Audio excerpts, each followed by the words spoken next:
오늘이 부활 주일입니다. 주일이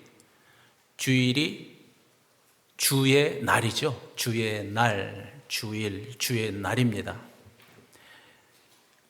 이 주님의 주의 날의 의미가 뭘까요? 원래는 성경에 보면 안식 후 첫날입니다. 안식 후 첫날. 이 날이 무슨 날이에요? 예수님이 부활하신 날이죠. 예수님이 부활하신 날이에요. 그러니까 그 당시에 안식일에 모여서 하나님을 예배하던 사람들이 안식 후 첫날, 즉 예수님께서 부활하신 날 자연스럽게 모여서 예배하기 시작했다는 거예요. 그래서 결국 그날이 주의 날, 주일이 되었습니다. 그러니까 여러분 생각해 보세요. 주의 날, 주일은 다른 게 아니고 예수님의 부활을 기념하는 날이에요. 매 주일이 그렇다는 겁니다. 이것만 봐도 부활이 실제로 일어난 사건이라는 걸 우리가 알 수 있죠. 그리고 그 부활이 얼마나 사람들에게 강력한 영향을 미쳤기에 안식일에 모였던 사람들이 주의 날 모여서 하나님을 예배하는 그런 일이 생긴 겁니다. 성경에도 주의 날이라고 하는 단어가 있습니다. 요한계시록 1장 10절에 보면은요, 같이 한번 보실까요? 시작. 주의 날에 내가 성령에 감동되어 내 뒤에서 나는 나팔 소리 같은 큰 음성을 들으니, 이건 사도 요한에 관한 말씀이죠. 사도 요한이 예수님을 증거하다가 붙잡혀서 반모섬이라고 하는 곳으로 쫓겨났습니다. 거기는 감옥입니다. 그곳에서 성령의 감동 가운데 계시를 받게 되죠. 그 계시를 기록한 책이 성경의 맨 끝에 있는 요한계시록이라고 하는 책이에요. 그런데 그 계시를 언제 받았대요? 조금 전에 읽으셨죠? 무슨 날? 주의 날에 받았다는 거예요. 주의 날. 그러니까 벌써 예수님이 부활하신 지 몇십 년 됐습니다. 그랬는데도 불구하고 그동안 이 주의 날에 모여서 예수님의 부활을 기념하고 함께 예배드렸다는 것을 이 말을 통해서, 이 말씀을 통해서 우리가 알게 되는 거예요. 우리 기독교는요, 부활로부터 시작되었습니다. 우리 기독교의 심장은 여러분도 잘 아시지만 다른 것이 아니고 바로 부활입니다.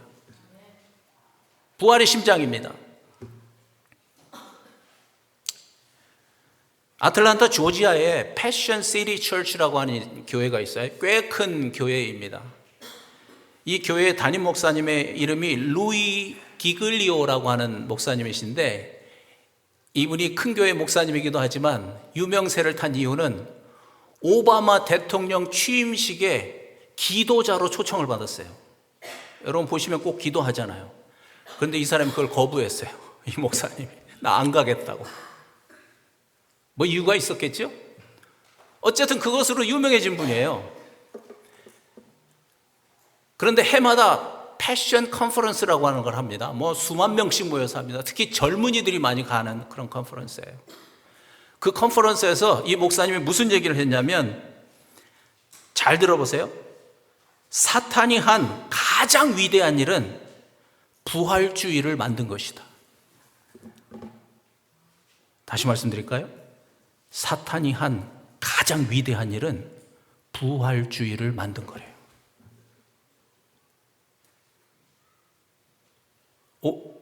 이게 무슨 말인지 이해가 되셨어요? 반쯤은 이해를 하시고 반쯤은 이해를 못 하신 것 같네요. 제가 보니까. 이게 무슨 말입니까?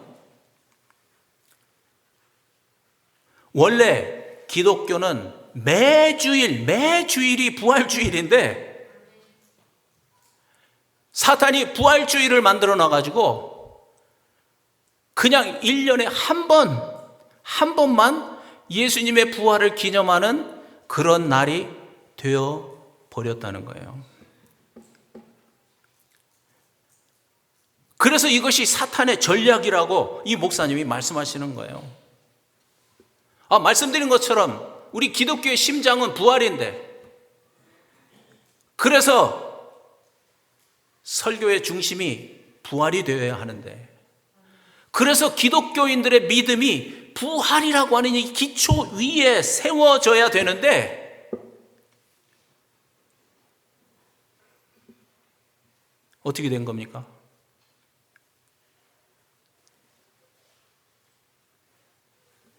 원래 그것이 기독교의 모습인데, 원래 기독교의 모습이 그건데 오늘날 교회의 모습이 어떠냐는 거예요.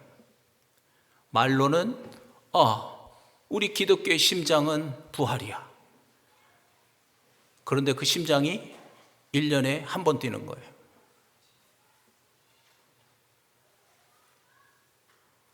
사탄이 기독교의 심장을 공격해 버렸어요. 부활의 의미를 혼돈시켜 버렸어요.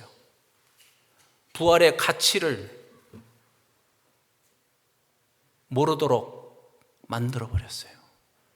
기독교의 심장이 약해졌어요. 1년에 한 번 부활주의를 지키는 일로 인해서 그런 일이 벌어진 거예요. 여러분도 잘 아시는 것처럼 사순절 40일 동안 예수님의 고난을 묵상하잖아요. 그리고 사순절의 맨 끝 오늘 이 날을 부활주일이라고 우리가 생각하고 부활주일 예배를 이렇게 드리는 거예요.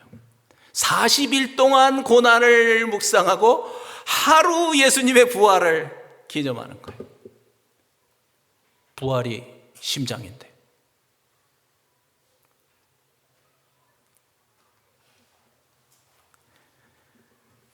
루이 기글리오 목사님의 말씀처럼 교회들이 사탄이 한 그 가장 위대한 일, 그 일에 지금 함께 하고 있는 거예요. 우리 교회를 처음 오시는 분들은 설교를 들으면서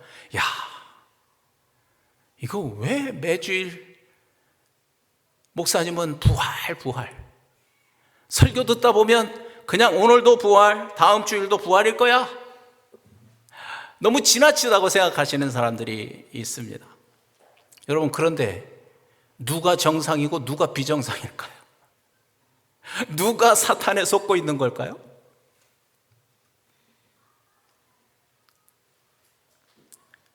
성경의 말씀이고 저의 얘기이기도 하지만 이 루이 기글리오 목사님의 말씀에 의하면 매주일이 부활주일인 겁니다. 여러분, 사탄이요, 이 부활을 증거하는 걸 굉장히 싫어합니다. 제가 알잖아요. 부활을 전해봐서. 사도행전 4장 1절부터 3절에 보면 그래서 저런 말씀이 있어요. 초대교회에서도 그런 일이 있었던 거예요. 시작. 사도들이 백성에게 말할 때에 제사장들과 성전 맡은 자와 사두개인들이 이르러 예수 안에 죽은 자의 부활이 있다고 백성을 가르치고 전함을 싫어하여 그들을 잡음에 날이 이미 저물었으므로 이튿날까지 가두었느니라. 예수님의 부활을 가르치고 전하는 것을 싫어해서 사도들을 잡아서 가두어 버렸습니다. 여러분, 부활을 전하면은요, 사탄과의 영적인 싸움이 시작됩니다.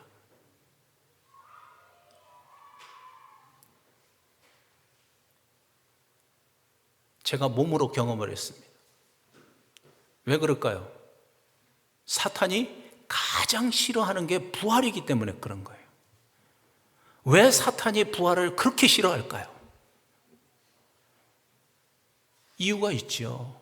부활이 실제 사건이 되는 순간 그것이 증거가 되어서 성경에 써 있는 모든 하나님의 말씀이 실제가 되어버리기 때문에 그런 거예요.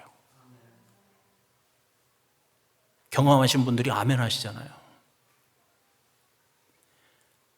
특별히 예수 그리스도의 복음, 이 복음이 실제가 되어버리는 거예요. 그래서 사탄이 복음 전하는 것, 부활을 증거하는 걸 그렇게 싫어요. 또 한 분의 얘기를 제가 소개해 드릴게요. R.A. 토레이라고 하는 목사님이 계십니다. 이 미국의 교회가 막 부흥되었던 시대가 있었거든요. 그때 무디 목사님이 계셨는데 그 목사님의 신학적인 멘토였어요. 이분이 사탄이 왜 그리고 어떻게 부활을 증거하지 못하게 하는가, 이런 글을 써놓으셨더라고요. 읽어드릴게요.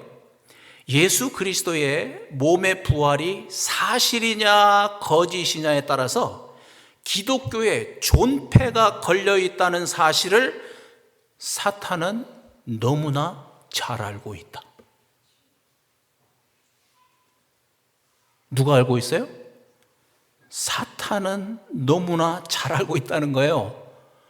부활이 사실이냐 거짓이냐에 따라서 기독교가 없어지든지 살든지 한다는 걸 누구보다도 사탄이 너무나 잘 알고 있다는 거예요.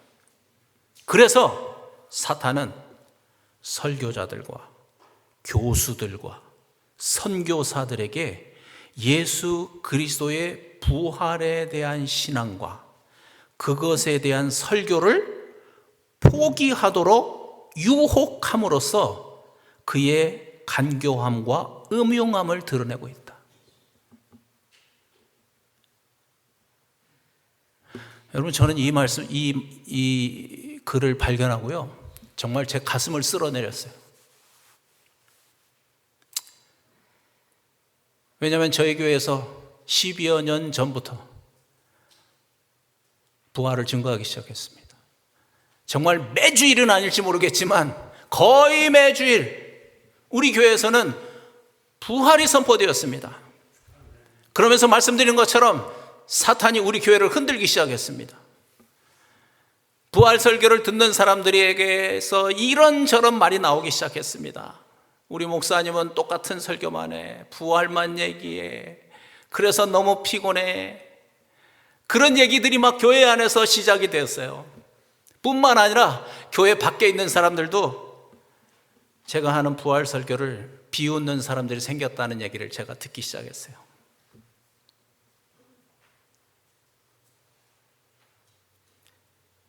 그런데 제가 포기할 수 없었던 이유가 있었습니다. 첫째는 다른 사람이 아니고 제가 부활을 통해서 제 믿음이 새로워지는 경험을 했기 때문에 그렇습니다. 제가, 목사인 제가.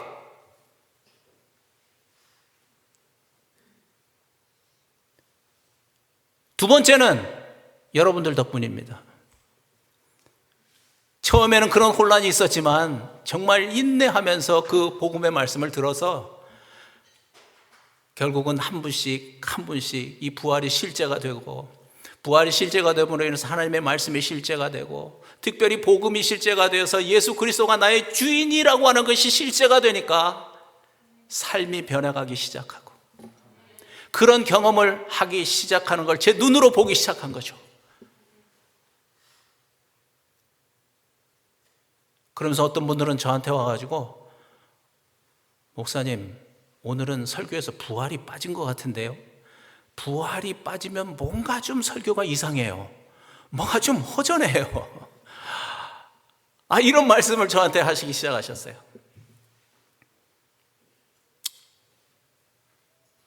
지금은 이곳에 안 계시지만 어떤 자매는 저에게 간증문을 써보냈어요. 목사님을 통해서 제가 몇 년 동안 부활 설교를 들었는데 이제야 부활이 저에게 실제가 되었습니다.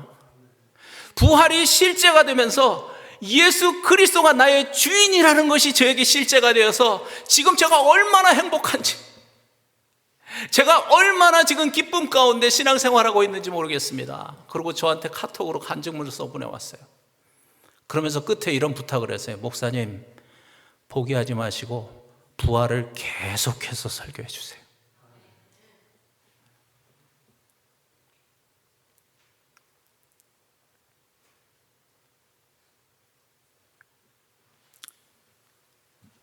여러분, 저는 오늘 이 설교를 준비하면서도 그렇게 기도하는 마음으로 했습니다. 매주일 부활을 설교하는 그런 교회가 특별한 교회가 되면 안 됩니다. 말씀드린 것처럼 주일은, 주의 날은 예수 그리스도의 부활을 축하하는 날인데, 부활이 선포되는 날인데, 우리 교회뿐만 아니라 오늘은 부활주일이니까 모든 세상의 교회들이 부활을 선포하겠죠. 그러나 다음 주일부터는 무슨 설교하겠습니까? 정말 말씀대로, 성경대로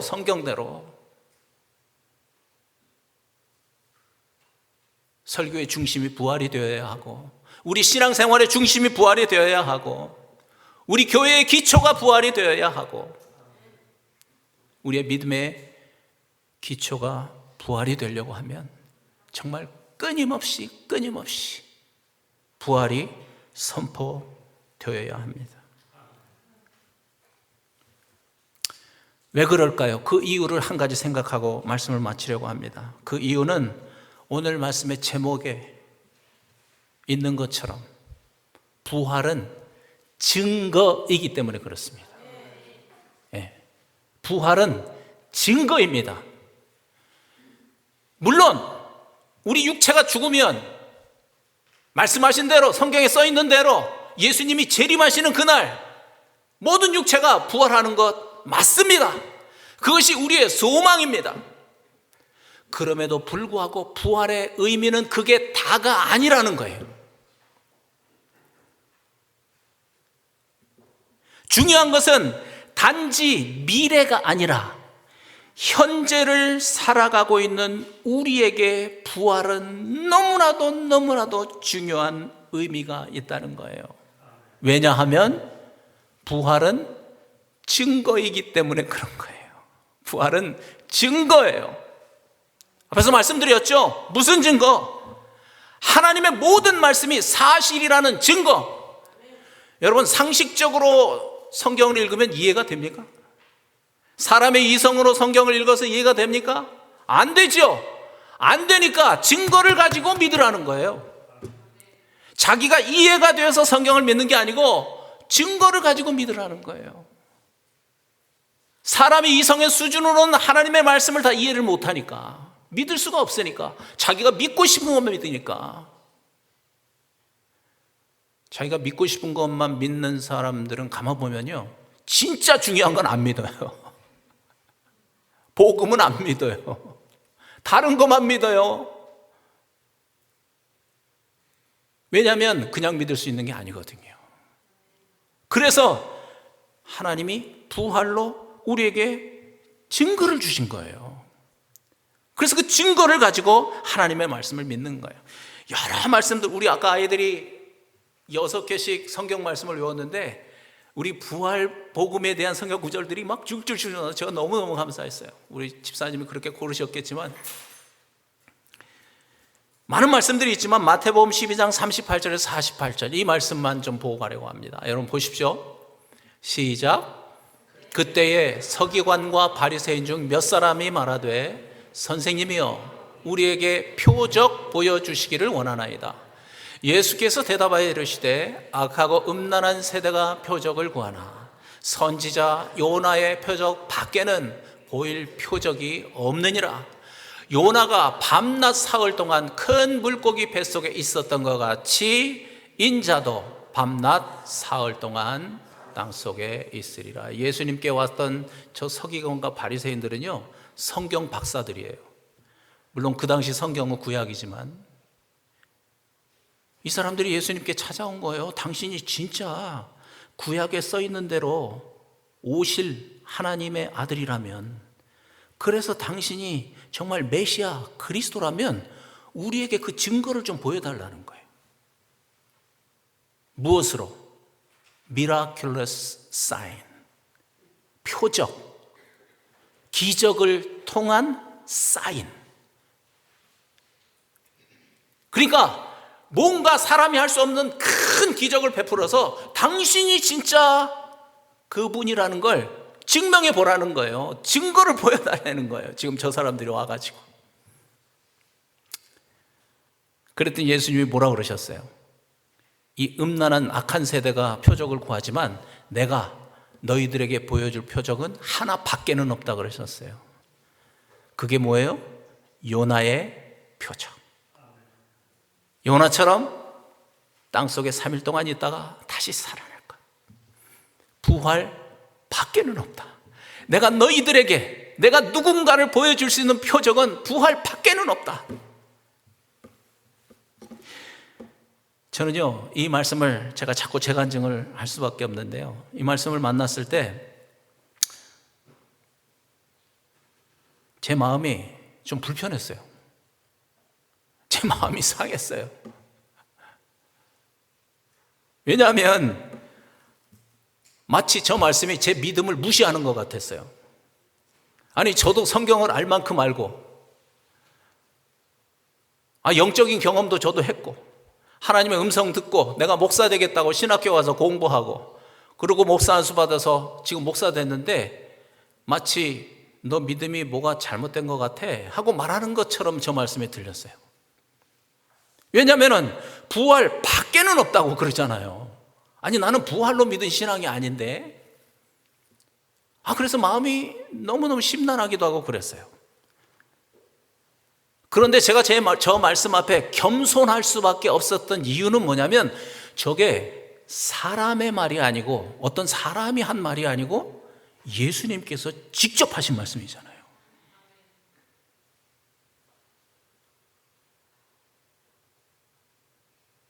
예수님이 직접 하신 말씀이에요.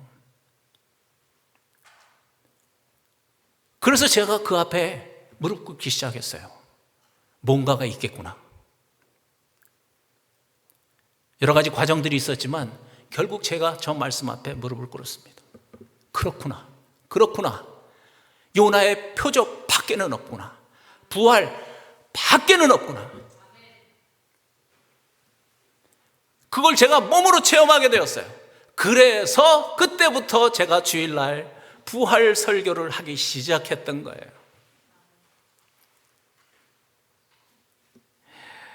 지난번도 제가 말씀드렸죠.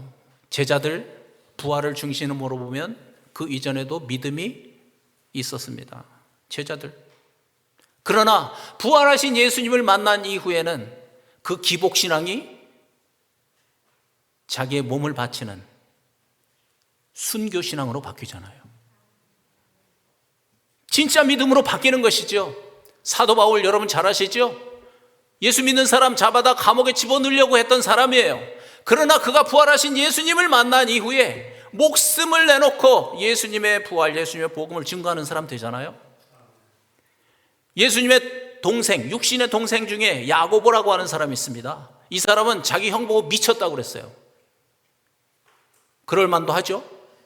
아니, 자기 형님이 어느 날 내가 하나님이야 이러는데 안 미쳤다고 그러겠어요? 우리 형님 미쳤다 아마 소문내고 다녔을 것 같아요. 그런데 이 야고보도 고린도전서 15장에 보면 부활하신 예수를 본 거예요. 그리고 난 다음에 야고보서의 시작이 어떻게 되는 줄 아세요? 나의 주 예수 그리스도예요. 무엇 때문에 바뀐 거죠? 부활을 보고 바뀐 거예요. 이들뿐만이 아닙니다. 성경에 있는 그 사도행전에 기록되어 있는 초대교회 성도들, 많은 성도들의 믿음이 바로 부활이 실제가 되면서 예수를 주인으로 영접함으로써 갖게 된 그런 믿음이 되었다는 거예요. 오직 부활이 증거가 된 것입니다. 증거가 된 것입니다. 그 증거로 이 말씀을 믿은 것이죠. 로마서 14장 9절에 그래서 이렇게 말씀합니다. 다 같이 시작. 이를 위하여 그리스도께서 죽었다가 다시 살아나셨으니 곧 죽은 자와 산 자의 주가 되려 하심이라. 여러분, 예수님은요 원래부터 성자 하나님이십니다. 예수님은 원래부터 성부 하나님과 이 땅을 창조하신 창조주 하나님이십니다. 그런데 지난주 말씀에서 본 것처럼 그분이 자기 땅에 오셨는데 자기 백성이 그를 몰라봤습니다. 그랬죠? 몰라봤죠. 그래서 어떻게 했어요? 그를 죽였어요. 몰라봤기 때문에, 이분이 어떤 분인가를 몰랐어요. 그래서 십자가 위에다가 못 박아 죽였지요. 그런데 그가 죽은 자 가운데서 살아나심으로 인해서 이분이 어떤 분인가가 증명이 되어버린 것입니다.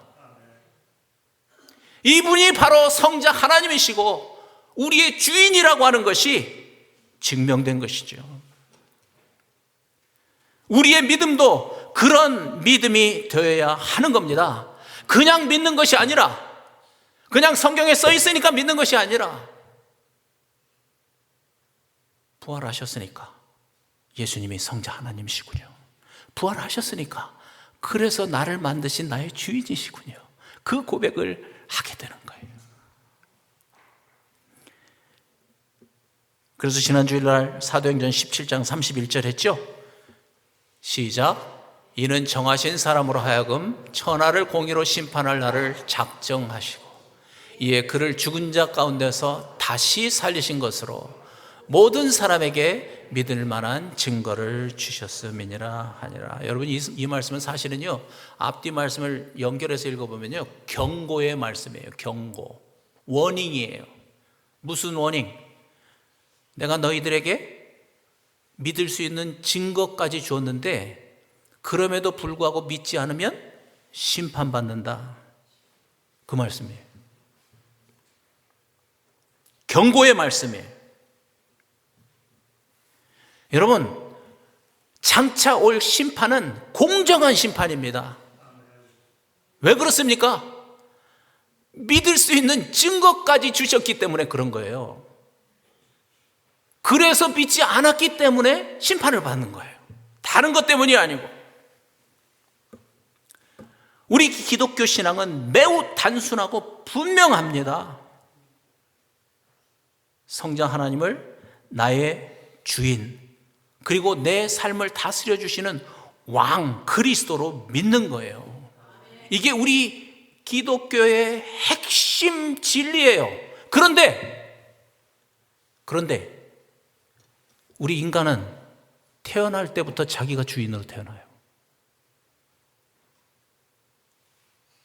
그래가지고 평생을 자기가 주인으로 살아요.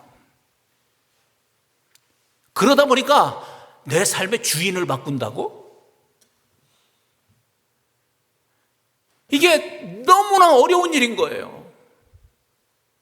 어려운 일 정도가 아니고 불가능한 일이에요, 사람으로서는. 그래서 복음을 전하면서 십자가 복음만 전하는 거예요. 주대심의 복음을 전하는 게 아니고. 왜냐하면 그 어려워하니까, 사람들이 힘들어하니까. 그냥 하나님이 사랑하셨어, 당신을 모든 죄 용서해 주셨어, 아멘 아멘, 구원받았어, 거기서 끝내버려요. 왜? 주인으로 믿으라 하면 사람들이 다 도망가니까. 왜냐하면 너무나 어려운 일이거든요. 여러분, 그런데 잘 들으세요. 우리 인간의 판단으로는 그게 불가능해요. 그래서 그것을 믿을 수 있도록 하나님만 하실 수 있는 부활이라고 하는 증거를 우리에게 주신 거예요. 그래서 그러신 거예요. 그래서 부활이 중요한 거예요. 그래서 부활이 우리 기독교의 심장인 거예요. 하나님께서 주신 이 증거, 부활로 예수님을 성자 하나님으로 믿고, 그래서 그분을 나의 주인으로, 나의 왕으로 영접하고 성령을 받게 되면 그때부터 새로운 세상이 열리는 겁니다. 그때부터 종교 생활이 아니라 신앙 생활이 시작되는 겁니다. 그때부터 진짜 하나님의 자녀가 되는 것입니다. 심판이 없이 천국에 들어가는 자가 되는 것입니다. 지옥이 없다고요? 지옥이 없다고요? 성경에 써 있는데 누가 지옥이 없다고 말할 수 있겠습니까?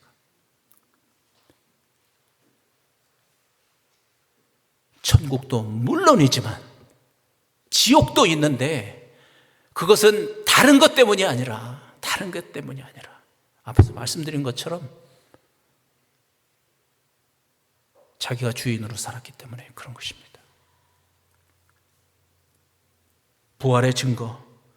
부활의 증거를 가지고 예수님을 주님으로 영접해 드렸을 때 그 문제가 해결되는 것이죠. 뿐만 아니라 이제는 성령이 우리 안에 들어오셨기 때문에 나 혼자 사는 그런 삶이 아니라 성령과 함께 삶을 살아가는 그러한 그리스도인의 하나님의 자녀의 삶이 시작되는 겁니다. 여러분, 부활주일의 가장 큰 의미는 예수 그리스도의 주인 되심에 있습니다. 그것을 마음으로 고백하는 날이 바로 부활주일입니다. 한 말씀만 더 찾고 이제 정말 끝내겠습니다. 사도행전 4장 33절에 보면 이런 말씀이 있어요. 시작. 사도들이 큰 권능으로 주 예수의 부활을 증언하니 무리가 큰 은혜를 받아 그랬는데요. 이미 부활 복음으로 구원을 받고 성령을 받은 사람들이 지금 모여 있어요. 그런데 사도들이 그 자리에 가가지고 또 부활을 지금 설교하는 거예요. 부활을 설교했더니 어떻게 했대요? 그분들이 큰 은혜를 받았대요. 큰 은혜를 받았대요. 여러분, 저는요 지금 12, 13년 동안 부활을 증거했는데 지금 여러분에게 부활을 증거하면서 제가 지금 큰 은혜를 받고 있어요. 제가. 왜냐하면 부활을 증거로 예수 그리스도가 주인 되심을 다시 한번 확증하고 고백할 때 우리의 마음이 새롭게 되기 때문에 그래요. 그것을 고백할 때 우리가 성령으로 더 충만해지기 때문에 그래요. 그래서 우리 안에 충만해진 그 성령의 능력으로 그동안 우리가 말씀 나눴잖아요. 포이에마, 하나님의 걸작품 포이에마로서 내 능력이 아니고 내 안에 살고 계시는 성령의 능력, 하나님의 능력으로 하나님의 말씀에 순종하면서 선한 일을 행하는, 그래서 하나님께 영광을 돌리는 그런 삶을 살게 되는 것을 믿습니다. 여러분, 한번 이 시간 눈을 감아 보십시오. 그리고 여러분의 중심이 오늘 말씀을 듣고 정말 예수님을 주님으로 영접하고 싶다는 마음이 생기면 제가 하는 기도를 같이 한번 큰 소리로 따라 해 주셨으면 좋겠습니다. 여러분의 새로운 인생이 열릴 수 있습니다. 이 시간 제가 먼저 하겠습니다. 하나님 아버지, 우리에게 부활의 증거를 주셔서 감사합니다. 오늘 다시 한번 부활의 증거로 예수 그리스도께서 저의 주인 되심을 입으로 시인하여 아버지께 영광을 돌립니다. 우리를 더욱 성령으로 충만케 하옵소서. 예수 그리스도의 이름으로 기도합니다. 다 같이 아멘, 아멘. 하나님 아버지, 눈에 보이지 않는 하나님이라고 사람들은